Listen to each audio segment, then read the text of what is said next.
Anak-anak, ketemu lagi di pembelajaran tema 7 perkembangan teknologi, subtema 3 tentang teknologi komunikasi di pembelajaran 6. Hari ini kita akan belajar tentang alat-alat komunikasi saat ini.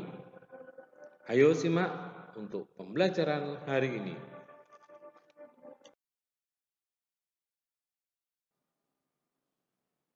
Udin, Edo, Siti, Dayu, Lani, dan Beni sedang berdiskusi bersama.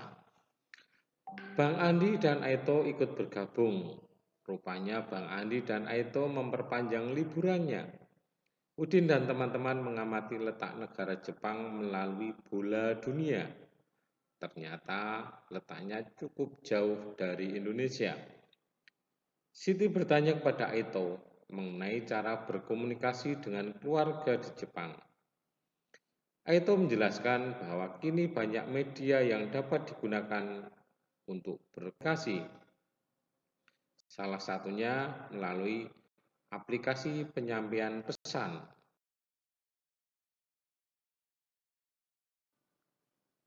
Alat komunikasi masa kini. Manusia membutuhkan alat komunikasi untuk menyampaikan pesan dan informasi. Ilmu alat komunikasi berkembang agar manusia dapat berkomunikasi lebih mudah dan cepat.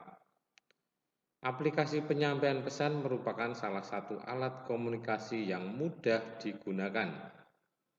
Aplikasi tersebut harus diunduh dalam ponsel, tablet, atau komputer.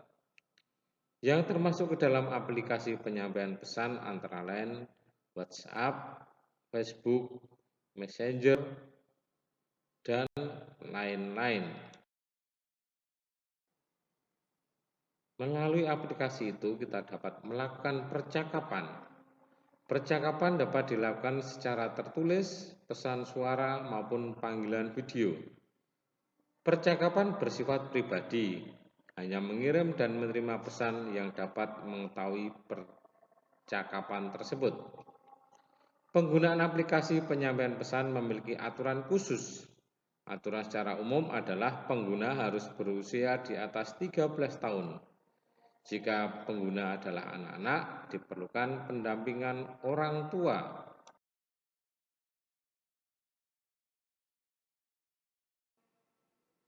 Anak-anak, kita bisa menuliskan informasi dari setiap paragraf berdasarkan teks yang telah kita baca. Yang pertama, perkembangan alat komunikasi menyebabkan komunikasi lebih mudah dan cepat. Aplikasi penyampaian pesan antara lain WhatsApp, Facebook, dan Messenger. Kita dapat melakukan percakapan tertulis, pesan suara, maupun panggilan video. Aturan khusus penggunaan aplikasi adalah pengguna harus berusia di atas 13 tahun. Jika masih anak-anak, perlu pendampingan orang tua. Udin dan teman-teman menyimak cerita Aito tentang penggunaan alat komunikasi. Aito sering menggunakan aplikasi penyampaian pesan. Aito juga menggunakan media sosial dalam berkomunikasi. Media sosial adalah media untuk berkomunikasi secara umum. Melalui media sosial, informasi dapat dibagikan kepada banyak orang. Siapapun bisa memberikan komentar dan pendapatnya. Pendapat setiap orang tak selalu sama. Ada kalanya kita menghadapi perbedaan pendapat. Jika tidak dapat menerima perbedaan, akan terjadi pertengkaran. Pertengkaran akan memicu perpecahan. Hal tersebut harus dihindari. Dengan menerima perbedaan akan memperkaya wawasan dan pengetahuan kita. Maka dari itu, kita harus bijak dalam menggunakan media sosial. Apalagi saat-saat seperti ini, banyak berita hoax yang sangat merugikan dan menjerumuskan. Makanya perlu kehati-hatian dan kebijaksanaan dalam menggunakannya.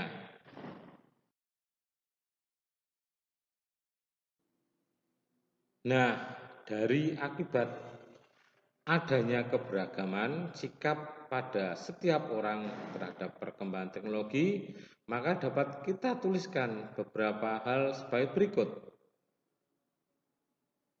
Bisa menerima perbedaan, menimbulkan perdebatan, memecah antar suku, memperkaya wawasan, saling menghormati, memicu pertengkaran, berbeda pendapat, belajar memaafkan, berbagi informasi, tidak mau bersatu. Nah, itulah keberagaman sikap dari setiap orang. Dan itulah contoh-contohnya.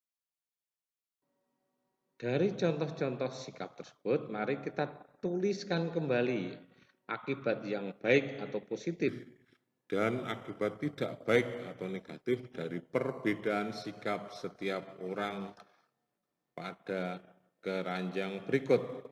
Kita lihat dulu akibat yang baik atau positif. Yang pertama, menerima perbedaan, belajar memaafkan, berbagi informasi, memperkaya wawasan, dan saling menghormati. Sedangkan akibat yang tidak baik atau negatif, yaitu memicu pertengkaran, berbeda pendapat, menimbulkan perdebatan, memecah antar suku, dan tidak mau bersatu. Nah, untuk itu anak-anak harus memperhatikan hal-hal itu. Jadi harus perlu adanya pemahaman dan pengertian serta saling menghormati dan menghargai antar teman. Kita dapat mengukur keliling suatu bangun datar. Salah satu alat ukur yang dapat digunakan adalah menggunakan satuan panjang. Perhatikan gambar berikut. Nah, dalam satu kotak itu sama dengan 1 senti. Kita bisa menghitung keliling bangun tersebut. Anak-anak coba amati contoh berikut. Ada sebuah gambar. Di situ kita bisa menghitung keliling dari bangun tersebut. Kita lihat sisi atas, ada 3 kotak satuan, sedangkan ke bawah ada juga 3. Terus ke samping kiri ada 3, selanjutnya ke atas ada 3. Jadi kita bisa menghitung kelilingnya dengan cara 3 ditambah 3 ditambah 3 ditambah 3 sama dengan 12. Jadi keliling dari bangun di atas adalah 12 cm.